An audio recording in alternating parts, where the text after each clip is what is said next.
Morning everyone, nice to be here. Thank you for invitation. It's good to be able to help launch a guide for National Industrial Relations and Workplace Health and Safety.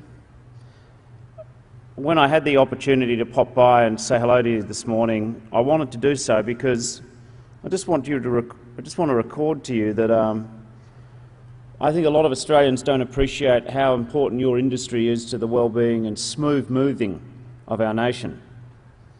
When you're old and you need to get to the medical centre, or when you're young and there's a bus at the door that takes you to school and can get you there on time, or when you're middle-aged and you suddenly need to take a journey across the country to see that parent of yours who's not faring as well as you want them to.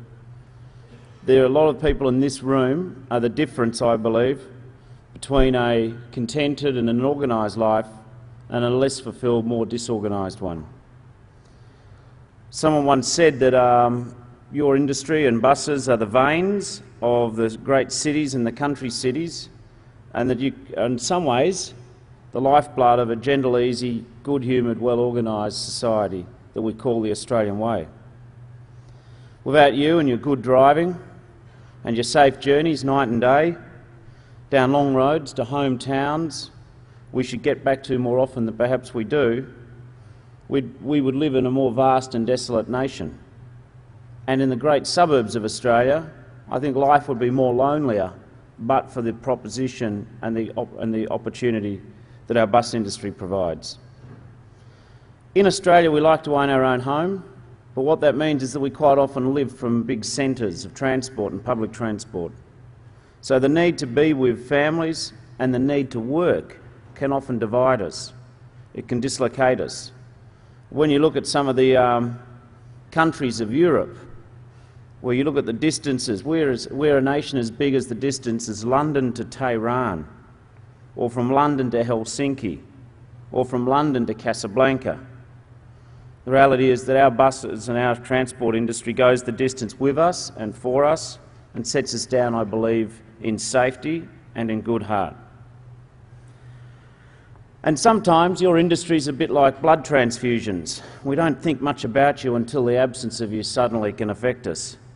When a bus route's cancelled, when a road is down after flooding or inclement weather, when a holiday journey is snowed out, it reminds us how precious the navigation and the vigour, the sleep management and the sense of destination is that you provide. That's why I'm here this morning, because I think that with the safety you manage and the work you do and the children of all of our nation that you carry, it's good to be here. So the guide that we're launching, it speaks for itself, the National IR and Work Health Safety Guide. I think it's a valuable tool for employers in this industry. It allows you to navigate a system much like your employees may navigate the roads. It can help people understand their obligations under the Fair Work Act and your modern award. I have to say, though, that workplace relations can seem complex. Sometimes it can even seem to be painful. But workplace relations, and I've been doing it one way or the other for 25 years, to me can be summed up in one simple sentence: treat people the way you would like to be treated yourself. And perhaps beyond that, if that first sentence remains a mystery, treat people the way you'd like people to treat your husband or your wife or your kids if they were working for them. I think that is workplace relations. There's a lot to do in the National Parliament. The Coalition say we've got to deregulate the labour market. They say if we deregulate the labour market, then we'll hit some new golden age, some nirvana, some Shangri-La. Not that I think that there are many Buddhists in the Coalition Parliamentary Party. But they say that we can get to that promised land. I would submit to you this morning, anyone who says that just by changing a law everything will be better in terms of the management of human beings doesn't know what they're talking about. 90% of what goes on in workplaces is unrelated to industrial law. It's related to, I think, those more essential truths I enumerated to you early. It's respect. It's respect for your industry, it's respect for your fellow workers, it's respect for the people working for you. Now, there's a lot of discussion in Australian society about the value of work and the gender and issues around do we properly value the work of women in society. And the government's made it easier to have these debates. And there's been a big case decided in the Industrial Relations Tribunal to do with the social and community services sector. And it's recognised that because that is an industry where, and without going into all the ins and outs, this is a 3-year case, and as a good politician can do, I'll try and get it down to 3 sentences. It was a case which said that it was an industry predominantly occupied by women, that work had been historically undervalued, probably is. What's interesting for me, though, is part of what that case is. In Australia, we've been very good for 110 years at measuring physical labour. And some of the predecessor organisations of your own would argue, you know, the omnibus motorised employees and tramways, and oh, goodness me, you know, you have seen a lot of technological change in your industry, but we've been okay at measuring physical labour, and we're okay at measuring intellectual labour. Although sometimes I think some people who get paid for being smart don't seem to measure up. But nonetheless, we're good at measuring one's intellectual and physical contribution. We don't always recognise someone's emotional contribution. What to me is interesting about bus drivers is, in fact, it's not just a physical and intellectual job, it's an emotional job. And I'm not even talking about the other people who've got driver's licences who seem to get issued them with the back of a cornflakes packet. I'm talking about the interrelationship between drivers and passengers. And if the driver's having a bad day, well, I tell you what, the passengers are having a bad day. So the drivers quite often have to be more up than down. And they've got to be more than just a driver. They've got to be an entertainer, in some cases a social worker.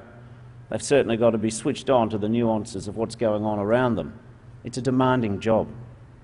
So for me, if we've got such quality people doing work, don't we deserve an industrial relations debate in Australia which is better than just deregulate the labour market or not? What we need to do is have more leadership in the workplace. Leadership's a bit of a dirty word in Australia. We tend to chop down our tall poppies. But for me, leadership is not a $100 word, it's a $10 word. What I mean by that is it's something which we use a lot, and it's actually a lot more prevalent than we recognise it to be. Good leaders make differences in workplaces.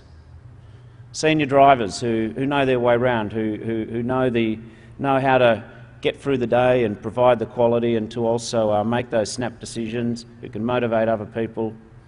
Leadership is what makes a much bigger difference in the workplace, in my opinion, than some debate about a section of an act in Canberra. I'm not saying that the laws aren't important, by no means I'm saying that. I'm saying that I think for workplace relations, it's about respect, it's about treating people as you want to be treated yourself or you'd like your family to be treated. It's about recognising that there are leaders in all your companies and organisations. Sometimes I wonder how good we are at spotting our leaders. Did you know in Australia that, and they're releasing more census statistics today, but did you know in Australia there's over 1 million of us who, if we were to write down our functional job description, it involves managing other people? So there's over 1 million managers in Australia, but I don't think there's over 1 million people being trained in managing people. People skills are as important as technical skills. Being able to get the best out of a group of people is as important as being able to get the best out of the engine of a bus or a coach. So when we talk about workplace relations and the workplace of the future, I just want you to think about that getting the safety right is important to the quality of the workplace of the future. Someone wrote in the New York Times recently that there's 5 billion of us over the age of 15 in the world. I don't know how they quite count everyone, but you know, I'd say that's a lot. But in fact, there's only, this journalist went on to contend, there's only 1.2 billion good jobs in the world. And what I mean by a good job is a regular paycheck, more than about 30 hours a week work. I'm not trying to lower the hours a week, no one should panic, that's an application to the Commission. But these are global tests. You know, a fair bit of work each week, it's permanent, and it's reasonably well paid. So it's interesting, isn't it? We talk about the Asian century, we talk about the future, we talk about what will the world be like for our kids and our grandkids. I would submit to you this morning that one of the key challenges in workplace relations is how do we secure in Australia our share of that 1.2 billion good jobs? Because after all, we are competing with 5 billion people. And a good job's a productive job, a good job's a profit-making job for the boss. A good job is a job which people can line up their own personal goals to a large extent with those of the company's goals. A good job is one where the person will sing out when they see the waste. You know, they'll sing out when they think something's going wrong. A good job is one where you don't have the highest turnover of labour. A good job is one where people actually identify with the company and the organisation. To me, that is where the sweet spot of industrial relations is in the future. How do we create what feels and smells and looks like a good job? Now, your industry does generate good jobs. They're not easy jobs, they're hard jobs, they're thankless jobs, they're important jobs, but they're also good jobs. So it seems to me your industry is on the right track. Well, probably the right road, but you're going in the right direction. This guide is another addition. It's part of the relentless pressure to have leadership. It's part of the relentless pressure to create good jobs. It's part of the relentless pressure to try and have people treated the way you would like someone you love to be treated. That, for me, is workplace relations. I don't believe our opponents get that sort of concept, and I believe sometimes some of my former union colleagues need to get beyond nitpicking to what does a good job look like, how do we create shared value. But that, ladies and gentlemen, that's the future, in my opinion, of workplace relations. It's the good job. It's the dignity and the respect that comes with the creation and maintenance of a good job. This guide, I think, passes that test, and what I would submit to you in conclusion is simply this. Is what we're doing in our workplace relations or our people management or our leadership, is it creating and maintaining good jobs, or is it diminishing the maintenance and creation of good jobs? If what we do between dawn and dusk is helping to create good jobs, well then we're on the right track. If what we're doing is undermining good jobs, then we need to reconsider what we do, reverse and find another direction. This guide, though, I submit to you, passes that test. Thanks very much. It's a pleasure to be with you, and I respect your industry a great deal and what you do in it. Thank you.